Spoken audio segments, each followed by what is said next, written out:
semblance, plus de toi, plus de discernement de ta voix, de ta volonté, Seigneur, plus de toi.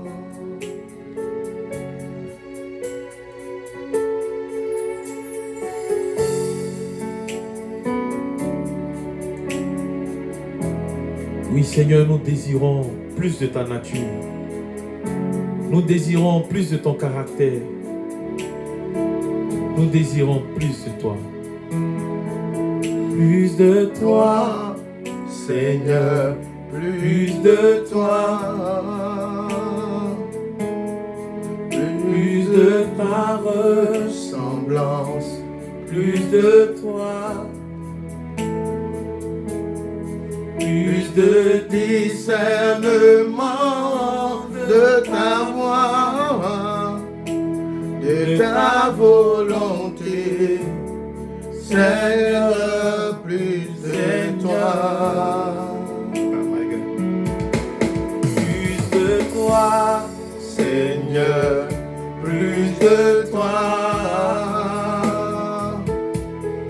plus de ta ressemblance, plus de toi,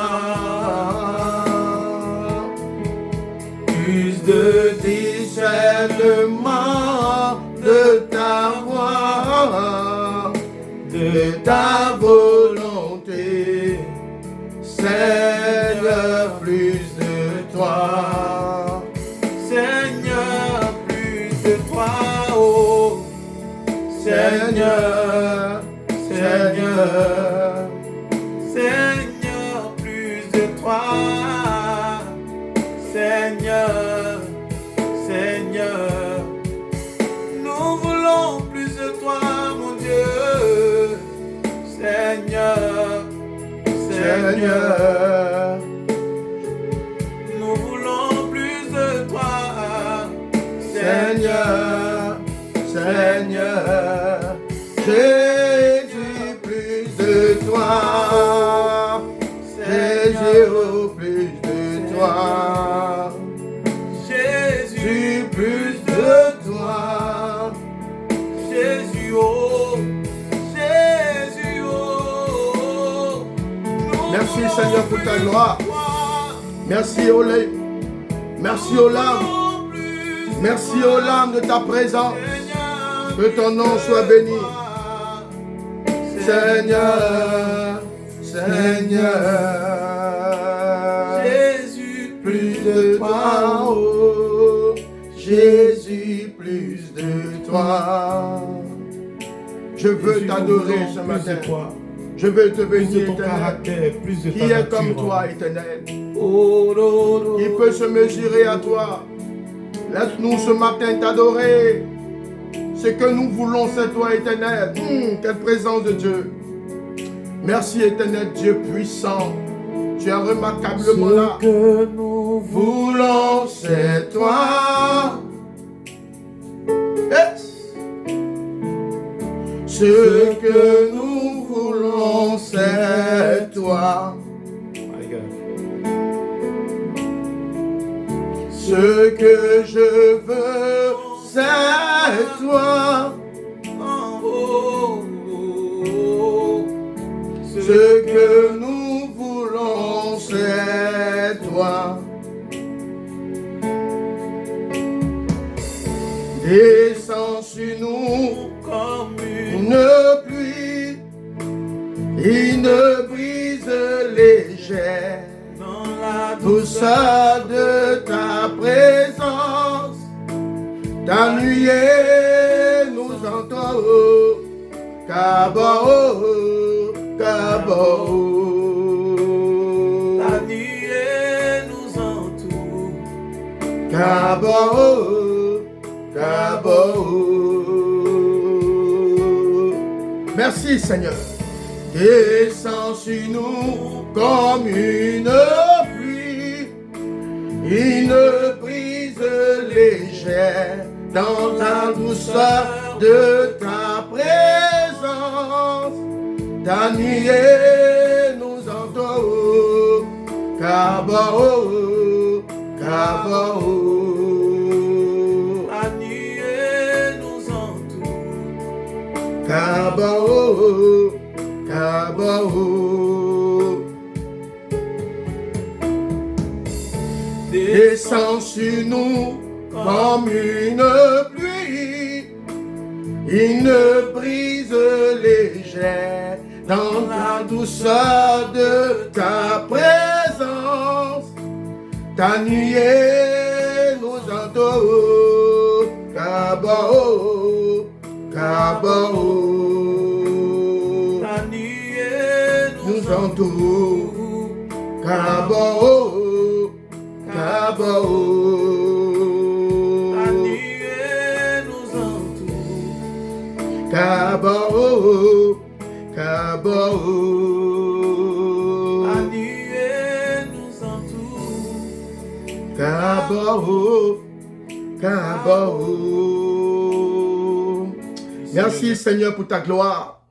Je vais prier le Seigneur, nous allons commencer ce moment. Aujourd'hui, nous sommes dans un mouvement de gestation spirituelle où Dieu veut faire du bien à la vie de quelqu'un, Dieu veut faire du bien à la vie d'une famille. Nous allons prier et nous allons confier ce moment au Seigneur. Éternel, je veux te rendre toute la gloire. Béni sois-tu de ta présence ce matin. Je veux que tu prennes, s'il te plaît, la place qui t'est due maintenant même, que tu viennes nous remplir, que tu viennes, Éternel, patroniser ce moment, que l'onction de ta présence se fasse ressentir au milieu de nous, afin que ceux qui sont, Seigneur, possédés, ceux qui sont liés, soient déliés par la puissance de Dieu. Merci de ta présence, merci de ton gestuel, merci de ton efficacité, et merci de ta capacité au milieu de nous, Seigneur. Oui, Seigneur, viens nous remplir de toi, viens nous remplir de toi, viens et apporte-nous ta paix. Au nom de Jésus-Christ de Nazareth. Je bénis le nom du Seigneur pour ceux qui sont connectés ce matin. Oui, Dieu est à l'œuvre. Je vous dis la vérité. Dieu est à l'œuvre. Dieu est à l'œuvre. Il est encore à l'œuvre. Il n'est pas encore passé. Il est le même hier. Il est le même hier. Il demeure toujours le même aujourd'hui. Il sera toujours le même. Vanité des vanités, tout est vanité, poursuit du vent. Seule la parole de Dieu qui ne passera pas. Aujourd'hui, j'ai une parole pour toi. J'ai également une vie à te communiquer ce matin. Celui qui aura cru et celui qui saisira cette parole, je crois que la main de Dieu sera sur lui. Je crois que la main de Dieu sera sur ses enfants. Je crois que la main de Dieu sera sur ses projets. Et je crois que la main de Dieu sera sur son ministère. Oh my God. Merci Seigneur pour ce temps. Au nom de Jésus-Christ de Nazareth. Quelle présence de Dieu. Merci Seigneur. Un cœur qui te cherche. Un cœur qui te cherche. Car tu en es capable. Tu peux satisfaire un cœur qui te cherche. Ce matin encore, nous savons que nous sommes actuellement dans un mouvement de Pentecôte. Nous sommes dans un mouvement où l'Esprit de Dieu veut déverser sur la vie des personnes qui sont disposées. Aujourd'hui encore, je suis là. Un rendez-vous divin, un rendez-vous solennel, un rendez-vous par lequel et pour lequel je veux encore me laisser imbiber par Dieu. Je veux encore me laisser étiqueter par le Dieu de gloire que je prêche. Je veux même encore porter son empreinte afin de ne plus être la même personne, Esprit de Dieu. Oh my God. Dieu est présent par son Esprit et il veut nous faire du bien.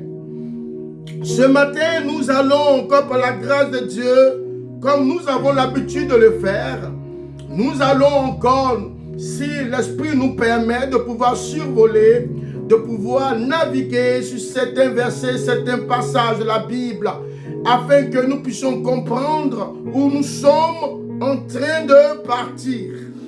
Alléluia. Aujourd'hui, le thème de mon message, le thème du message que Dieu m'a mis à cœur, c'est l'effusion de l'Esprit. L'effusion de l'Esprit. Quand on parle de l'effusion, on parle d'un déversement de l'Esprit qui commence à couler. Quand on parle de l'effusion, on parle, oui, d'une gestation, d'un mouvement de l'Esprit qui veut commencer à se mouvoir. Lorsqu'on parle de déversement, on parle de ce que la coupe est déjà pleine. Et l'Esprit ne peut plus se retenir étant dans le ciel. Et alors, il a besoin de se déverser. L'Esprit a besoin de sortir de sa coupe. L'Esprit a besoin de se répandre. L'Esprit a besoin de communiquer son pouvoir et sa puissance dans la vie de quelqu'un, dans la vie d'une famille, dans la vie d'une communauté, dans la vie d'un peuple. Le déferlement de l'Esprit, le déversement de l'Esprit. Vous voyez, l'effusion de l'Esprit, nous sommes dans ce temps-là. Alléluia. Vous comprenez, lorsque Dieu remplit quelqu'un, Dieu a besoin que cette personne ne soit pas remplie de moitié, mais que cette personne soit totalement remplie. Et quand cette personne est totalement remplie, on parle alors du déversement de l'Esprit. Quand le Saint-Esprit remplit la vie de quelqu'un, le Saint-Esprit ne le remplit pas de moitié. On ne pourrait pas dire que ce verre est à moitié vide et à moitié plein. Non. Ce verre est totalement plein.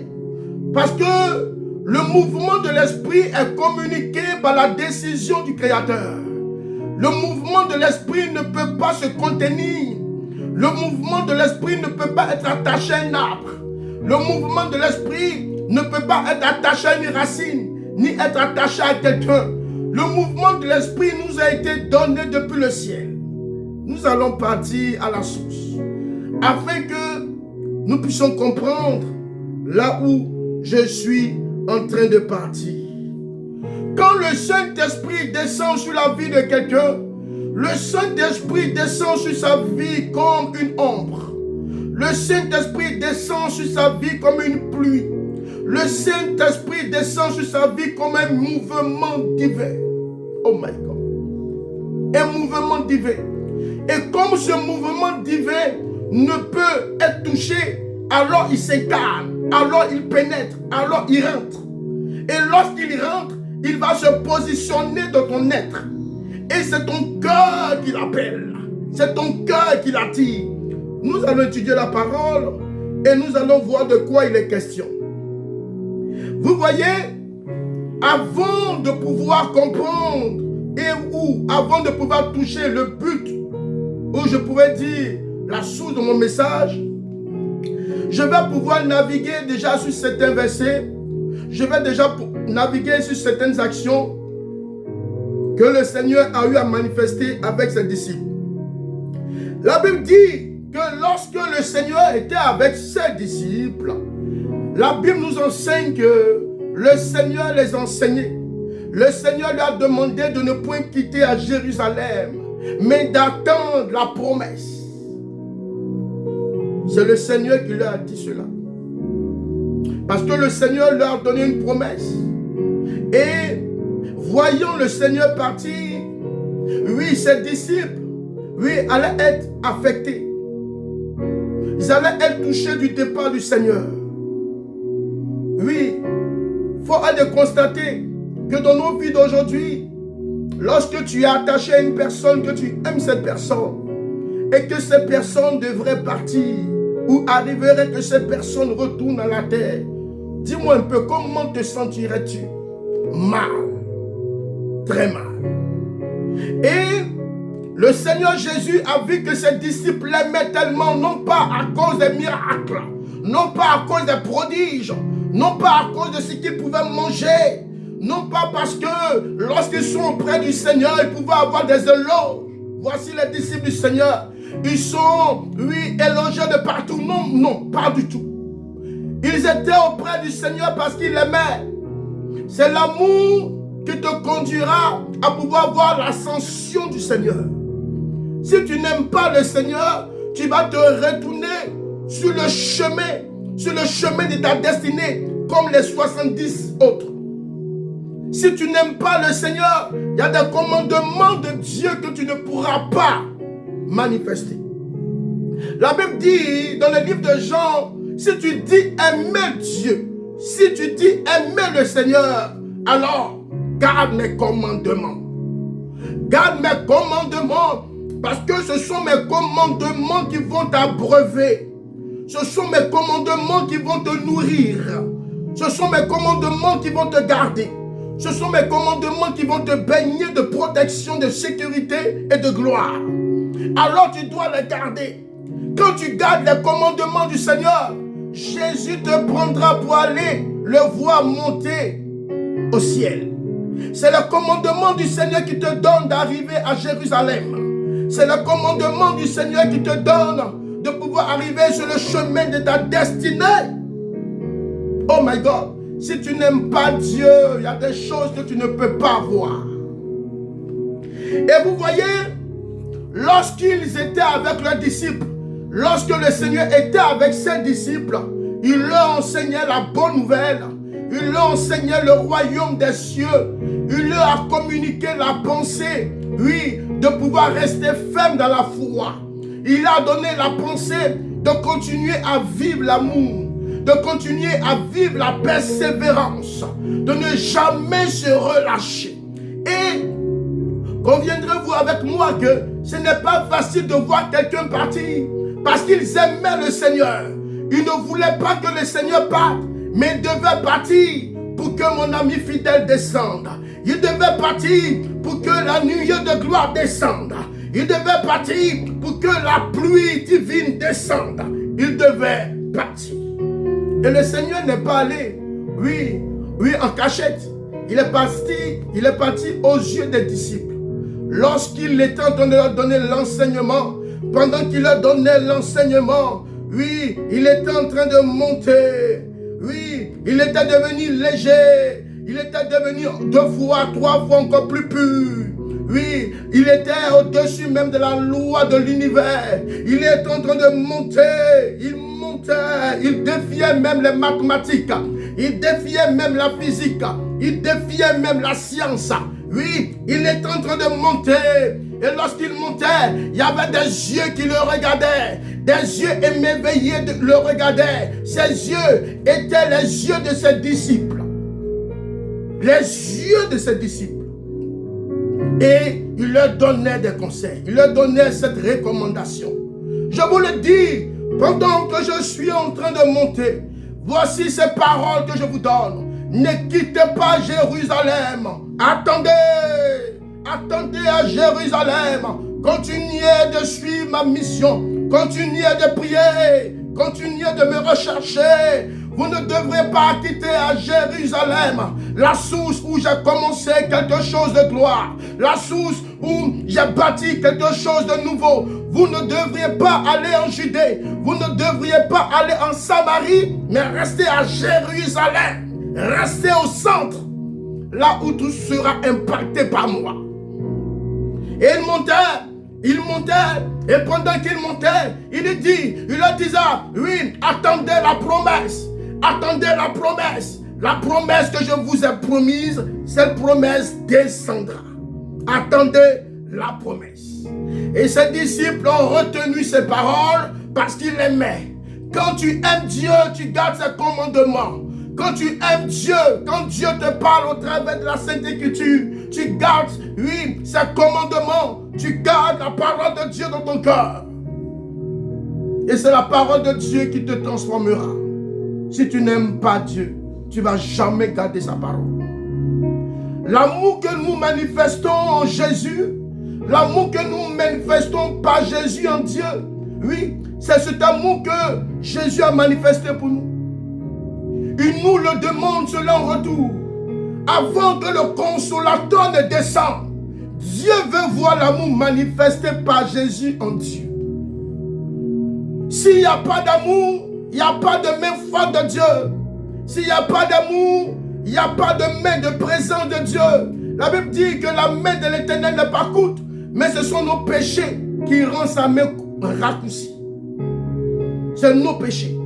Et nous partons dans le livre de Actes des Apôtres.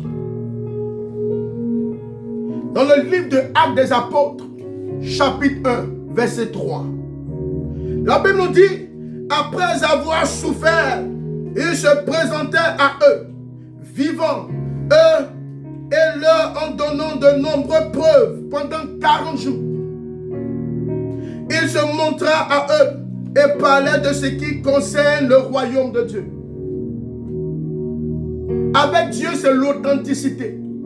Après sa mort, résurrection totale, visibilité, authenticité, mouvement de sa présence.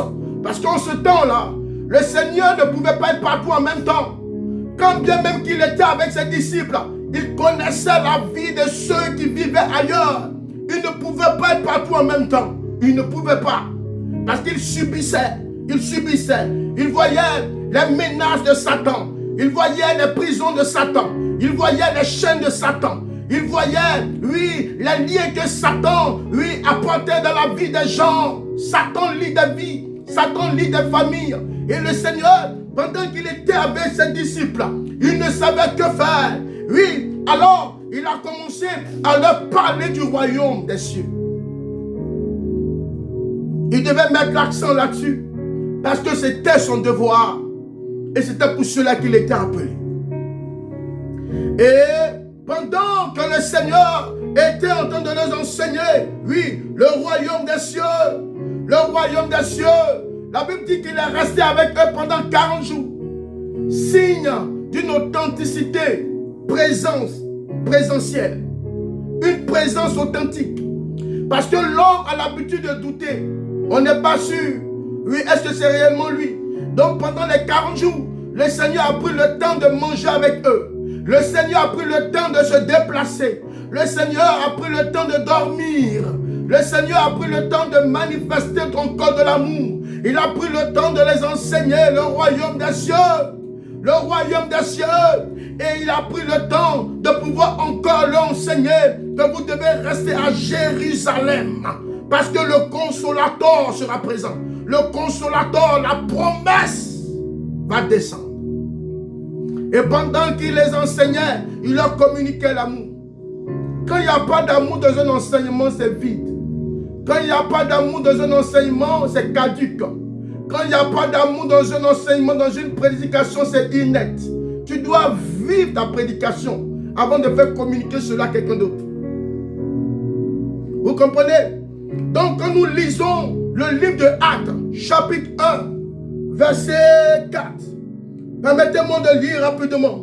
Alors qu'il se trouva en leur compagnie, il recommanda de ne point s'éloigner de Jérusalem, mais d'attendre ce que le Père avait promis et ce que vous est annoncé, leur dit-il. Le Père, une promesse leur avait été annoncée, le consolateur. Alors, pendant que ces enseignements étaient annoncés, oui, les disciples ne pouvaient pas comprendre automatiquement de quoi il s'agissait. Mais si nous étudions, nous nous rendons compte qu'à cause de l'amour, ils ont eu foi en Dieu. Ils ont eu foi en Christ. Parce qu'ils ont dit que si Christ était capable de pouvoir défeler ses miracles, de pouvoir manifester ses miracles, alors tout ce qu'il dit va se reproduire dans la puissance du Seigneur. Et nous allons aller rapidement dans Jean chapitre 14. Jean chapitre 14 de 25 à 26. Jean chapitre 14 de 25 à 26. Nous sommes dans le temps de la Pentecôte. La Pentecôte n'est pas venue comme ça. Non. La Pentecôte s'est passée lorsque, oui, les disciples se sont réunis avec le Seigneur. Lorsque le Seigneur était en train de leur parler, le Seigneur était en train de leur donner des rudiments, était en train de leur donner, oui, des enseignements, était en train de leur donner une profondeur spirituelle et divine, de ne point s'écarter, de ne point s'éloigner de Jérusalem. Écoutez, s'ils avaient désobéi au Seigneur, jamais il y allait avoir le déversement de l'esprit.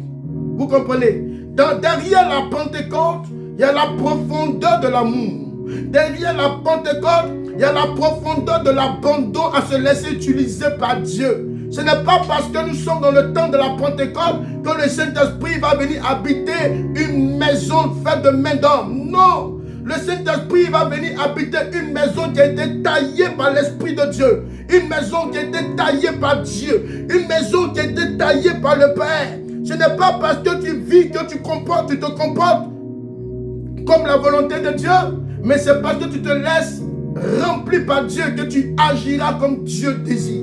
Vous comprenez? Je vous le dis. Je vous ai dit cela pendant que je suis encore avec vous. Dans Jean 14, versets 25 à 26. Je vous ai dit cela pendant que je suis encore avec vous. Mais le défenseur, vous comprenez?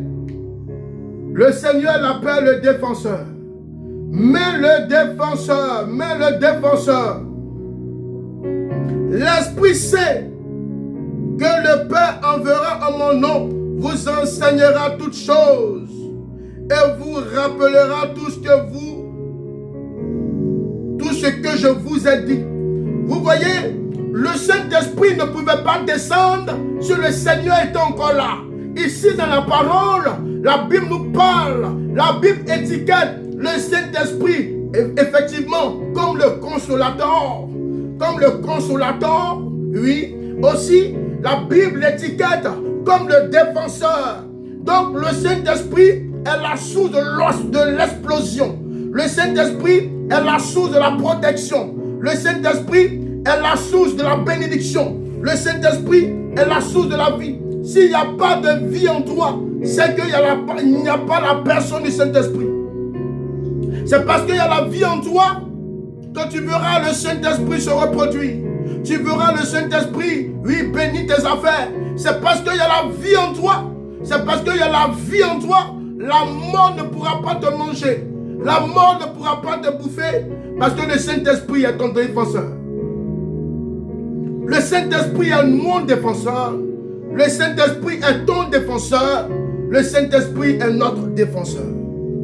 Et ces disciples, ayant reçu cette parole de Dieu, ayant reçu cet enseignement, ils ont gardé ces enseignements au plus tréfonds de leur cœur, afin de pouvoir veiller à cela et de ne point tomber, oui, dans l'erreur. Vous voyez, le Saint-Esprit, c'est la source qui nous conduit. Et en ce temps-là, le Saint-Esprit n'était pas encore descendu. Il n'était pas encore là. Cependant, le Seigneur est en train de les enseigner. Le Seigneur est en train de leur donner la bonne voie. Le Seigneur est en train de leur montrer le secret. Restez à Jérusalem. Restez à Jérusalem. Le Saint-Esprit ne travaille pas là où il y a le désordre. Le Saint-Esprit ne se met pas là où il y a la division. Restez à Jérusalem. Quand le Seigneur nous parle de ça, il nous parle de l'unité. Il nous parle de l'assemblée. Il nous parle de demeurer ensemble. Il nous parle de l'entremêlage. Quand il y a l'entremêlage, quand il y a, oui, il y a l'unité, quand il y a la paix, il y a la vie, le Saint-Esprit est obligé de descendre. Il est obligé de descendre.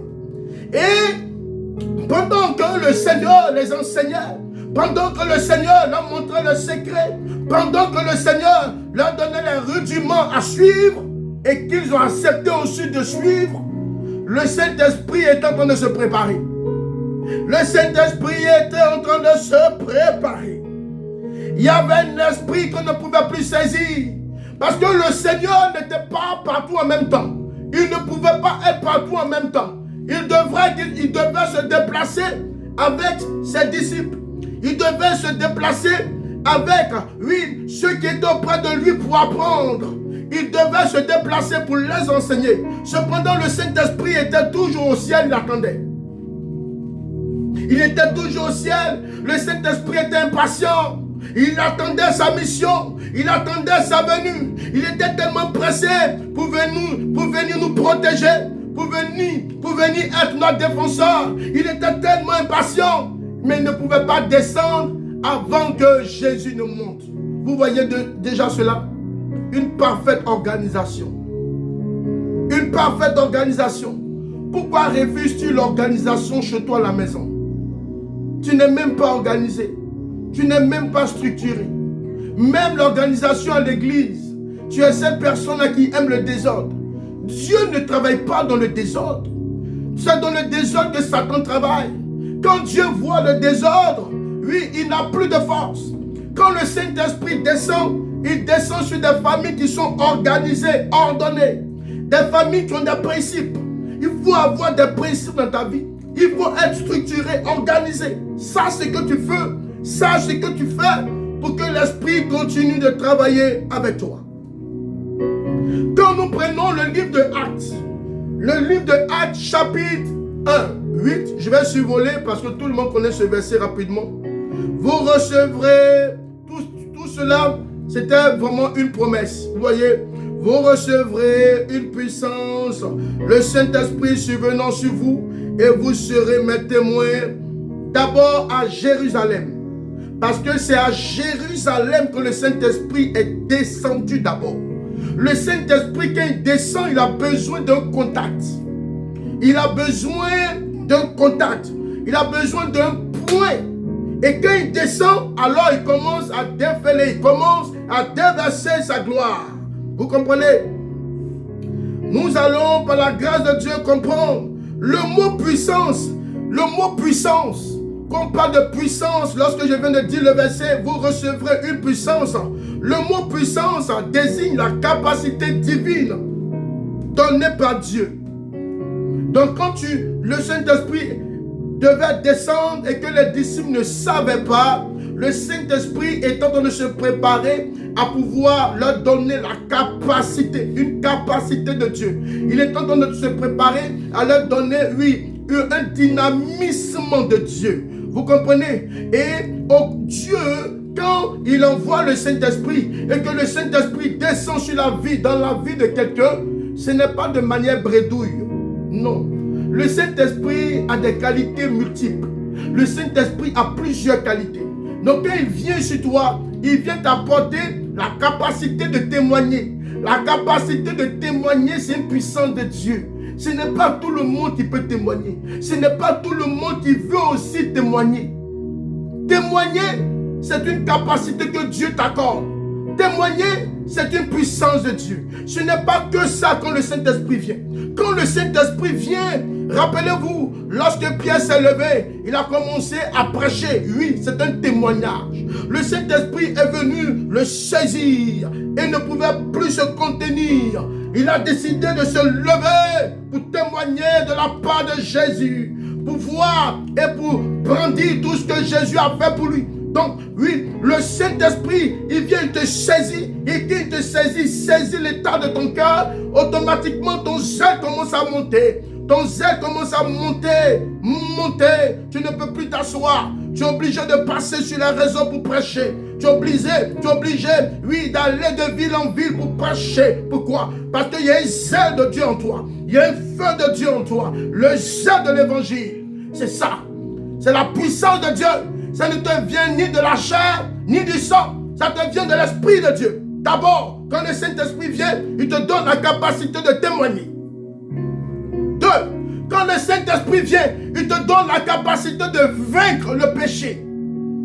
Quand tu vois que tu es cette personne qui n'arrivait pas, oui, à tenir devant la drogue, quand il y a la drogue, oui, quand il y a les choses qui se passent autour de toi, tu n'arrives pas à te tenir. Lorsqu'on t'invite pour aller dans les boîtes de nuit, pour aller t'amuser, pourtant tu sais que Dieu n'aime pas ça. Tu n'arrives pas à résister. Tu n'as pas encore la puissance. La puissance te donne de résister.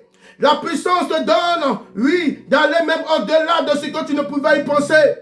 La puissance de Dieu. La puissance de Dieu te donne de vaincre le péché. La puissance de Dieu te donne de t'éloigner du péché. La puissance de Dieu te donne de résister. Tu résistes au péché. Tu résistes. Alors la puissance de Dieu est sur toi. Oui, c'est un signe honorifique pour les enfants qui le servent. pour les enfants qui s'abandonnent à lui, pour les personnes qui leur donnent sa poitrine. Dieu t'apporte sa puissance. Et cette puissance te donne de résister. Alléluia. Écoutez, le troisième point, c'est de servir Dieu. Servir de Dieu. Le service de Dieu montre que tu as la puissance du Saint-Esprit. Ce n'est pas parce que tu prêches que tu as la puissance, mais c'est parce que tu envoies des âmes à Jésus que tu as une puissance en toi. Alléluia. Je répète, ce n'est pas parce que tu annonces l'évangile, tu parles, que tu as la puissance de Dieu en toi. Parce que pendant que tu annonces l'évangile, quelqu'un d'autre peut prendre ta bouche. Au lieu de répandre le parfum de Dieu, tu répands le parfum des ténèbres. Au lieu d'attirer les personnes à Dieu, non, tu les éloignes de Dieu. C'est pas parce que tu parles de Dieu que Dieu est avec toi, mais c'est parce que tu envoies des âmes à Dieu que Dieu est avec toi. Alors la puissance de Dieu est sur toi. Alléluia. Écoutez, il y a cette quatrième puissance-là, qui est une puissance, c'est une capacité que Dieu te donne. La prière d'autorité. En matière de la prière, on peut la classer, selon moi, mes études, en 4 catégories. Mais je ne vais pas aujourd'hui mettre l'accent sur l'étude de la prière. Vous comprenez? Je ne vais pas mettre l'accent sur l'étude de la prière. Non. Mais ce que je veux te dire, c'est qu'il y a plusieurs types de prières. Plusieurs types de prières. Vous comprenez? Je sais que si Dieu me le permet, par sa grâce, je vais pouvoir rentrer dans ça, si Dieu le permet. Mais dans les quatre piliers, il y a plusieurs segments encore de stratégie de prière. Mais ici, ce qui m'intéresse, ce que je veux te faire comprendre, c'est que quand tu arrives à un certain niveau avec Dieu, quand tu vois que toi qui es en train de monter par l'Esprit et que le Saint-Esprit est descendu sur toi, la force de ce que je vais te dire te caractérisera. On appelle cela l'autorité de la prière d'autorité. La prière d'autorité n'est pas donnée à tout le monde. La prière d'autorité, c'est pour les personnes qui se disposent et qui sont imbibées par l'Esprit. Vous comprenez? Là, ici, je veux te faire comprendre que cette puissance se manifeste de plusieurs manières. La puissance de l'Esprit qu'elle vient sur toi. Et vous savez que, comme le Seigneur, il le savait, il avait besoin que ses disciples le comprennent. Parce que lorsque le Seigneur est monté, ses disciples étaient seuls. Ils étaient abandonnés, ils étaient seuls. Ils avaient besoin de quelqu'un. Ils avaient besoin d'une source. Mais la source n'est plus là. Alors, le Seigneur a compris que dans l'unité, Satan ne peut pas frapper. Satan, avant de frapper, il va diviser. Avant de frapper, il va éloigner. Avant de frapper, il va apporter les blessures dans les cœurs. Avant de frapper, il va apporter les frustrations. Et le Seigneur lui a dit, non, n'écoutez aucune frustration. Ne regardez aucune blessure. Cependant, restez à Jérusalem. J'ai un bon cadeau qui vient. Votre défenseur, votre consolateur. Il va venir vous aiguiser. Il va venir vous bénir. Quand nous lisons le livre de Actes chapitre 2. Le livre de Actes chapitre 2. Le livre de Actes chapitre 2. De 1 à 4. Rapidement. Je vais aller rapidement là-dessus, par la grâce de Dieu. Le jour de la Pentecôte, le jour de la Pentecôte, le jour de la Pentecôte, ils étaient tous ensemble dans le même lieu. Vous comprenez? C'est pour cela que le Seigneur a parlé de l'unité. C'est pour cela que le Seigneur leur a dit, ne partez ni à gauche ni à droite. Restez à Jérusalem. Continuez de prier. Continuez de me rechercher. Soyez ensemble. Soyez dans une organisation parfaite. Ne soyez pas désorganisés. Ne soyez pas désunis. Je refuse la division au milieu de vous. Pendant que vous êtes à Jérusalem, continuez de me prier. Continuez de me rechercher. Moi, je monte au Père. Mais je vous réserve une parfaite surprise. Votre défenseur. Il sera là. Votre consolateur, votre paraclétos, il sera là, il va vous protéger. Et pendant qu'ils étaient tous ensemble dans un même lieu, quand tu lis la parole de Dieu, lorsqu'ils étaient tous ensemble, est-ce que vous savez que la mère de Jésus même était là? La propre mère de Jésus était là. Est-ce que vous savez aussi que les disciples étaient là? Est-ce que vous savez aussi que les frères de Jésus et ses soeurs étaient là? Écoutez, qui a dit que la prière n'a pas une efficacité? Qui a dit que la prière n'a pas une puissance? La prière a plus de puissance dans l'unité. La prière a plus de puissance dans la vie. La prière a plus de puissance dans l'organisation. Non pas dans le désordre, mais dans l'organisation établie par l'ordre divin. Par l'ordre de Dieu, l'ordre divin. Si tu n'es pas organisé, il y a des choses que tu ne peux pas avoir dans le spirituel. Tu es désorganisé dans tes prières. Dieu veut l'ordre. Dieu veut que ta vie soit établie sur son ordonnance. Établie. Il dit ici, le jour de la Pentecôte, ils étaient tous là. Dans un même lieu. Il n'y a pas de communauté. Il n'y a pas de différentes communautés ailleurs. Non. Ici, on parlait de tous ensemble. De tous ensemble. Toutes les communautés qui étaient rejetées, qui étaient loin, éloignés, étaient réunis tous là dans un même lieu. Tous là. Ils avaient le même regard. Ils avaient le même cœur. Ils avaient la même conduite. Ils étaient organisés. Ils étaient en train de chercher Dieu. Ils persévéraient dans la prière, dans la fraction des pains. Dans la fraction des pains, ils persévéraient. Ils persévéraient dans l'enseignement. Ils persévéraient dans le jeûne. Ils persévéraient dans la prière. Et tout d'un coup, c'est la parole de Dieu qui le dit. Tout à coup,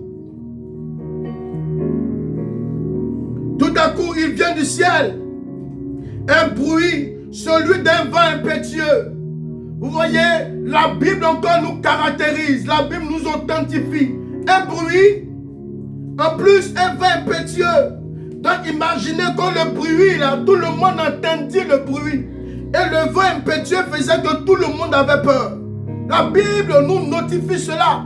Un vent impétueux. C'est-à-dire que lorsque le vent soufflait, on entendait même le bruit du vent. On entendait même le son du vent. Ça faisait peur. Oh, pendant qu'il priait, vous voyez à quoi rythme le son de la prière? À quoi rythme le mouvement de la prière? Quand tu pries uni, regarde un peu ce que ça fait. Le Saint-Esprit ne peut pas s'asseoir. Le Seigneur est monté, mais il a vu l'unité de ses disciples. Il a vu l'unité ecclésiastique. Il ne pouvait plus se retenir. Le Saint-Esprit devait descendre. Le Saint-Esprit est descendu avec éloquence. Il est descendu avec puissance. Il ne pouvait pas se retenir. Le Saint-Esprit n'est pas allé quelque part d'autre. Il est venu à Jérusalem. Parce que c'était à Jérusalem, on l'a appelé. C'était à Jérusalem, les cœurs étaient assemblés. C'était à Jérusalem que les cœurs étaient unis. Quand tu es uni, tu appelles la présence de Dieu sur toi. Quand tu es uni, tu appelles le dynamisme du pouvoir divin sur toi. Dieu ne compose pas avec la désunion. Il faut t'écarter de ça. Abat de nous la désunion. Abat de nous la fausseté. Il faut aimer l'œuvre de Dieu. Il faut aimer les âmes. Il faut aimer le cœur de Dieu. Il faut aimer les personnes que Dieu met autour de toi. Et sois une personne qui désire apporter l'union. Oh, quand tu es cette personne, quand tu es une source d'union, jamais Dieu va te laisser. C'est le secret pour réussir dans le ministère. Vous comprenez? Tout à coup, il vint du ciel un bruit comme celui d'un vent impétueux. Et il remplit toute la maison où ils étaient assis. Ils étaient tous dans un même lieu, dans une même maison. Ils étaient assis. Et automatiquement, la Bible dit, des langues semblables à des langues de feu leur apparurent, séparées les uns des autres, et se posaient sur chacun d'eux. Ici, là, il y avait acception de personnes. Quand il y a l'unité, quand il y a l'unité, quand il y a l'amour, quand il y a l'acceptation entre nous, le Saint-Esprit ne peut pas se retenir. Il est descendu et chacun a reçu sa part. C'est dans l'unité que Dieu bénit. C'est dans l'unité que nous voyons, oui, l'éloquence du Saint-Esprit. Et ils furent tous remplis du Saint-Esprit. Parce qu'au départ, ils n'étaient pas remplis. Quand tu n'es pas rempli de Dieu, tu as honte de parler de Dieu. Quand tu n'es pas rempli de Dieu, Tu as honte de venir même faire les prières. Quand tu n'es pas rempli de Dieu, tu as honte que les gens sachent que tu es chrétien ou chrétienne. Tu te caches. Parce que le manteau, oui, le manteau du péché encore sur toi. Tu prends du plaisir à manger ce que Dieu a horreur.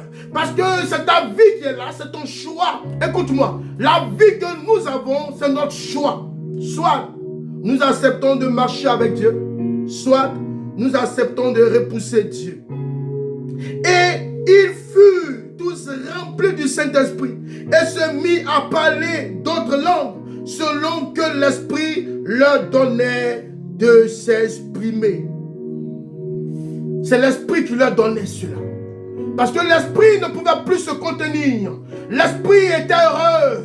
L'Esprit était joyeux. Il était en train de distribuer des cadeaux. Et les personnes se laissaient dans la mouvance. La main du Seigneur était là, en train de parler. Le feu de Dieu était sur elle. Les sœurs, les frères du Seigneur Jésus, ils étaient là. Les disciples ne pouvaient pas se contenir. Ça parlait. Des langues de feu étaient là. La puissance de Dieu rayonnait. Le Saint-Esprit a commencé à se mouvoir dans la place. Hey! Il n'y avait pas de présence horrible. Il n'y avait pas de présence ténébreuse là. Là où il y a l'Esprit de Dieu, il y a la lumière, il y a la liberté. Là où il y a l'Esprit de Dieu, il y a la vie Zoé, il y a la vie divine. Le mouvement de l'Esprit se faisait ressentir au jour de la Pentecôte. Tu peux vivre une Pentecôte chez toi à la maison. Ce n'est pas que c'est un seul jour et puis c'est fini. C'est le même hier, c'est le même Dieu, hier, aujourd'hui et éternellement. Ce que les disciples ont vécu, nous pouvons aussi le vivre. Nous pouvons vivre cette vie-là. Nous pouvons vivre cette situation-là. Nous pouvons vivre ces circonstances-là au jour d'aujourd'hui. Il suffit simplement que nous ayons le même cœur. Quand nous avons le même cœur, quand nous sommes unis, nous nous aimons les uns les autres, nous nous assistons, nous nous soutenons. Dieu ne peut plus rester sur son trône. Il est obligé de laisser déverser l'Esprit de Dieu. Et quand l'Esprit de Dieu viendra, il viendra remplir les cœurs, il viendra remplir ta vie, il viendra t'apporter de langues nouvelles, il viendra t'apporter des capacités de feu, il viendra t'apporter de l'énergie, oui, il viendra t'apporter l'autorité nécessaire pour son œuvre. Le jour de la Pentecôte. Le jour de la Pentecôte. Ils étaient étonnés. Ceux qui étaient là, qui étaient en train de vadrouiller, qui passaient, ils voyaient des personnes parler en des langues nouvelles. Ils étaient tous étonnés. C'est comme ça que Dieu travaille dans la vie des gens. C'est comme ça que Dieu travaille dans la vie des gens. Tu peux vivre la Pentecôte chez toi à la maison.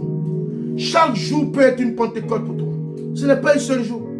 Non, chaque jour, c'est l'état de ton cœur, la vie que tu as, comment tu prends les choses de Dieu. Dieu, il n'arrive plus à se contenir lorsque tu es vrai avec lui. C'est un peu comme une coupe, oui, une coupe qui, à l'intérieur, oui, reçoit de l'eau. Au fur et à mesure que la coupe reçoit, arrivé un moment va déborder. Continue de faire ce que tu es en train de faire. Continue de persévérer. Continue de faire les choses de Dieu. Un jour, la coupe va déborder.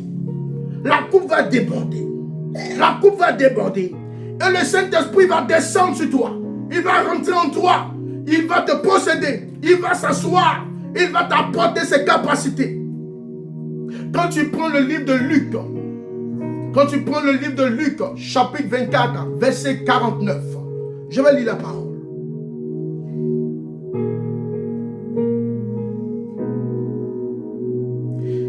Et voici, j'enverrai sur vous ce que mon Père a promis.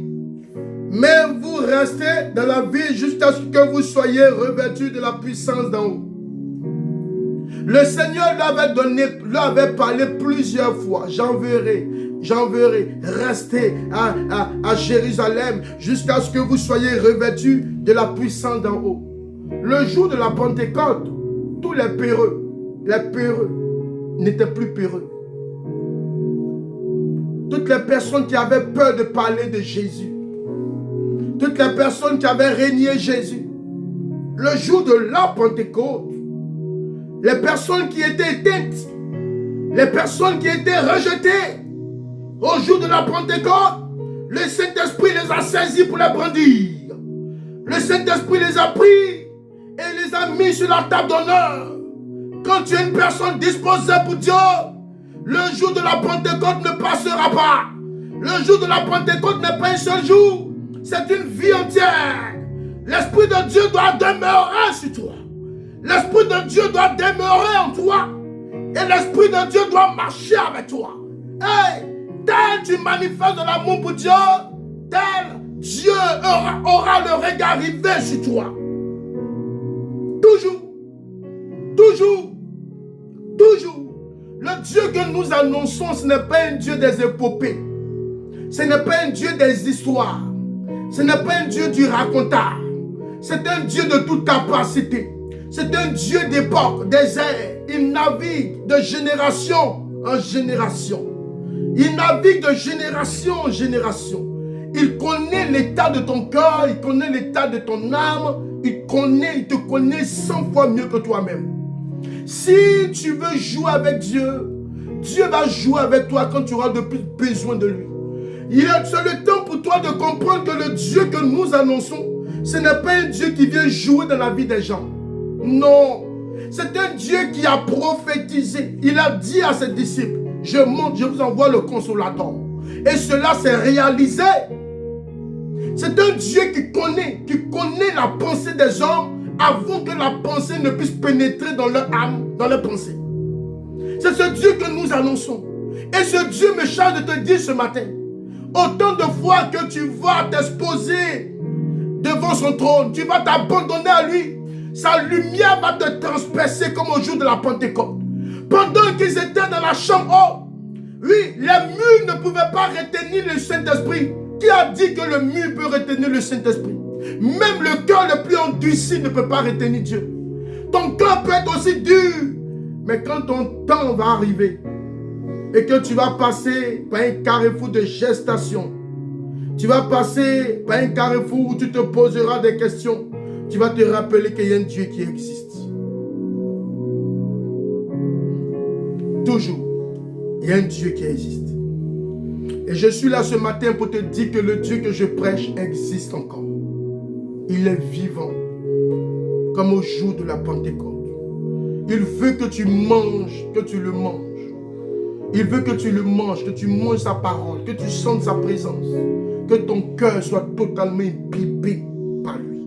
Aime Jésus, aime Dieu, et tu vivras. Je suis cette voix qui crie dans le désert pour toi. Reçois la gloire et reçois la paix de Dieu. Et que jamais tu saches que la main de Dieu n'est pas pour toi. Non, l'effusion de l'Esprit nous a été accordée par Dieu le Père. Et le Dieu, le Saint-Esprit aujourd'hui se fait mouvoir partout.